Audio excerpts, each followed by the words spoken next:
নিজেকে ভেঙে গড়েছি বহুবার। প্রতিটি ঋতু আমাকে বদলে দিয়েছে নীরবে। সময়ের আয়নায় দেখি একটা অচেনা মুখ, যার চোখে আমি নয়, অথচ আমিই যেন। ভাবি, এই যে প্রতিদিনের পুনর্জন্ম, এই যে ভাঙা গড়ার অন্তহীন পরিক্রমা, এও কি মুক্তিরই কোনো অধ্যায়?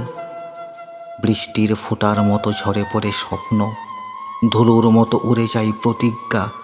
অবচেতনের জানালায় ঝুলে থাকে অর্ধেক খোলা পর্দা, যেখানে আলো আসেও না।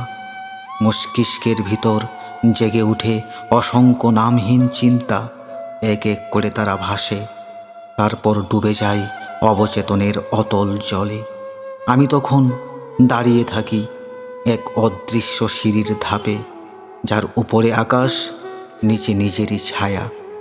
সময়ের সঙ্গে আমার সংলাপ, কখনো যুক্তি, কখনো নীরবতা।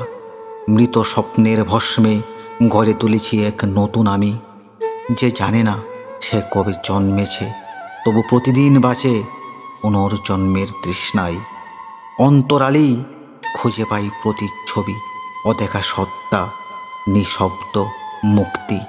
নিজেকে চিনতে গিয়ে আমি যেন নিজেকেই হারাই, আর সেই হারানোতেই জেনে যাই আমার অস্তিত্বের পরম মানে।